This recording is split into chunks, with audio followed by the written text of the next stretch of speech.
Hi friends, welcome to Stay and Mom Life. என்னோட ஹஸ்பண்டோட பர்த்டேக்கு ப்ரைஸாக 20 வெரைட்டிஸ் ஆஃப் ஃபேவரட் ஃபுட் அவரோட ஃபேவரட் ஃபுட்டாக செஞ்சிருந்தேன். பர்த்டே செலிப்ரேஷன் வீடியோ பார்க்காதவங்களுக்கு கீழே லிங்க் தரேன், மறக்காமல் செக் பண்ணுங்கள். நம்ம இப்போ இந்த வீடியோவில் ப்ரெஷர் குக்கர் மட்டன் பிரியாணி எப்படி செய்கிறதுன்னு பார்க்க போகிறோம். கறி அவ்வளோ சாஃப்டாக வெந்து ரெடி ஆயிடுச்சு. இது எப்படி செய்யலான்னு பார்க்கலாம். குக்கரை லோ டெம்பரேச்சரில் வச்சு 2 ஸ்பூன் நெய்யும் 2 ஸ்பூன் எண்ணெயும் ஆட் பண்ணிக்கிறோம். 2 பெரிய வெங்காயத்தை ஸ்லைஸாக நறுக்கி வச்சுருக்கேன், அதை ஆட் பண்ணிக்கிறோம். வெங்காயம் நல்லா பொன்னிறமாக வதங்குற அளவு வதக்கணும். நம்ம நெய் ரொம்ப சேர்க்கக்கூடாதுன்னு ஃபீல் பண்ணுறவங்க ஒரே ஒரு ஸ்பூன் ஆட் பண்ணாலே போதும், அதே ஃப்ளேவர் தரும் நமக்கு. வெங்காயமும் நெய்யும் சேர்ந்து வதங்கும் போது செம்ம ஃப்ளேவர் வரும், வீடு ஃபுல்லாக அப்படியே பிரியாணி வாசம் வந்துடும். இப்போ நான் ஹோம்மேட் பிரியாணி மசாலா ஆட் பண்ண போகிறேன். பிரியாணி மசாலா செய்கிறதுக்கு தேவையான இன்க்ரீடியன்ஸ் எல்லாம் வீடியோவோட எண்ணில் ஆட் பண்ணியிருக்கேன், மறக்காமல் செக் பண்ணிக்கோங்க. 1 spoon homemade biryani masala add பண்ணியிருக்கேன். மசாலா போட்டோடனே அதை கிளறி விட்டுருங்க. பிரியாணி செய்கிறதுக்கு ரொம்ப முக்கியமானது அடிப்பிடிச்சிடக்கூடாது, எந்த இதுவும் கருகிடவும் இல்லாமல் பக்கத்துலேயே இருந்து பார்த்துக்கணும். நம்ம இப்போ போய் இஞ்சி பூண்டு பேஸ்ட் மட்டும் அரைச்சிட்டு வந்துடுறோம். இஞ்சியும் வெள்ளைப்பூடையும் எடுத்துருக்கேன், ஃப்ரெஷ்ஷாக அரைச்சி போட்டால் அது ஒரு தனி டேஸ்ட். ஸோ இஞ்சி பூண்டு பேஸ்ட் ரெடி. இஞ்சி பூண்டு அரைச்ச மிக்ஸி ஜார்லேயே நம்ம இப்போ மசாலா ரெடி பண்ண போகிறோம். மிக்ஸி ஜாரில் ஃபஸ்ட்டு 3 முந்திரி பருப்பு ஆட் பண்ணிக்கிறோம், 3 பச்சை மிளகா ஆட் பண்ணிக்கிறோம், அதுக்கப்புறம் கொஞ்சம் தேங்காய் ஆட் பண்ணிக்கிறோம், 1/2 கப் புதினா ஆட் பண்ணிக்கிறோம், மல்லிச்செடி 1/2 கப் ஆட் பண்ணிக்கிறோம். இது எல்லாத்தையும் சேர்த்து மிக்ஸி ஜாரில் நல்லா ஃபைன் பேஸ்ட்டாக அரைச்சி எடுத்துக்கோங்க. நம்மளோட பிரியாணி மசாலாவும் ரெடி ஆகிடுச்சு. இப்போ நம்ம குக்கரில் இஞ்சி பூண்டு பேஸ்ட்டை ஆட் பண்ணிக்க போகிறோம். இஞ்சி பூண்டு பேஸ்ட் குக்கரில் அடிப்பிடிக்காமல் மட்டும் பார்த்துக்கோங்க, நல்லா கிளறி விட்டுருங்க. பிரியாணிக்கு 2 பெரிய வெங்காயம்னா 1 தக்காளி கணக்கில் பெரிய தக்காளியை நறுக்கி வச்சுருக்கேன், அதை ஆட் பண்ணிக்கிட்டேன். மட்டனை நல்லா கழுவி க்ளீன் பண்ணி ரெடியாக வச்சுருக்கேன். ஸோ இப்போ நான் மட்டன் ஆட் பண்ணிக்கிறோம். நம்ம பிரியாணிக்காக அரைச்சி வச்ச மசாலாவை இதில் ஆட் பண்ணிக்கிறோம். மட்டன் இந்த மசாலா எல்லாத்தையும் சேர்த்து 1/4 மணி நேரம் ப்ரெஷர் குக் பண்ண போகிறோம்.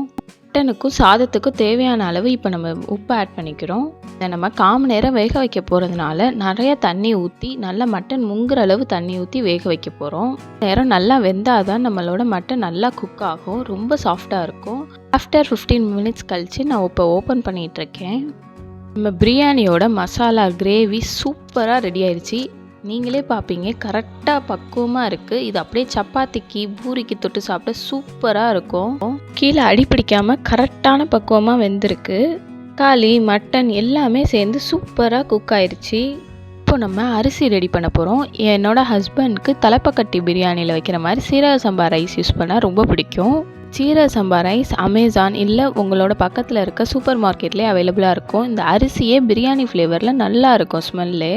இதோட மசாலா எக்ஸ்ட்ரா தண்ணி இருந்தால் கூட அதை வற்ற வச்சுருங்க, ஏன்னா இந்த அரிசியை ஊற வைக்க தேவை. ஃபஸ்ட்டு கழுவி 5 மினிட்ஸ் குக் பண்ணாலே போதும், இது நல்லா ரெடி ஆயிடும். கண்டிப்பாக இது அரிசியை கரெக்டாக பக்குவமாக ஹேண்டில் பண்ணணும், இல்லைன்னா ரொம்ப குழஞ்சிரும். பாஸ்மதி ரைஸில் செய்கிறீங்கன்னா 15 மினிட்ஸ் இல்லை 20 மினிட்ஸ் ஊற வச்சே ஆனும். கண்டிப்பாக அரிசிக்கு தண்ணியோட மெஷர்மெண்ட் வந்து நீங்கள் எந்த கப்பில் எடுக்கிறீங்களோ அதே கப்பில் 1.5 கப் தண்ணி ஆட் பண்ணி ஊற்றிக்கணும். சீரக சம்பா அரிசிக்கும் பாஸ்மதி ரைஸ்க்கும் 5 மினிட்ஸ் தான் குக் பண்ணணும்.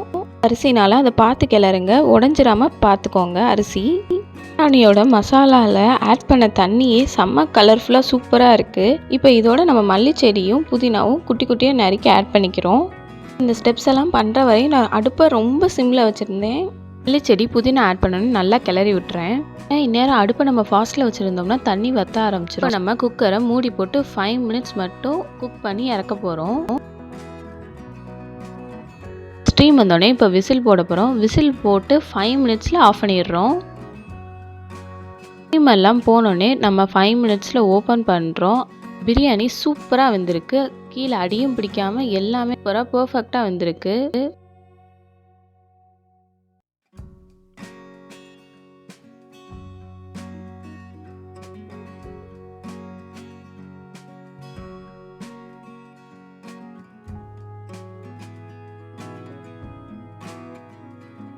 இப்போ நம்ம இதை ஹாட் பாக்ஸில் ட்ரான்ஸ்ஃபர் பண்ணிடுவோம்.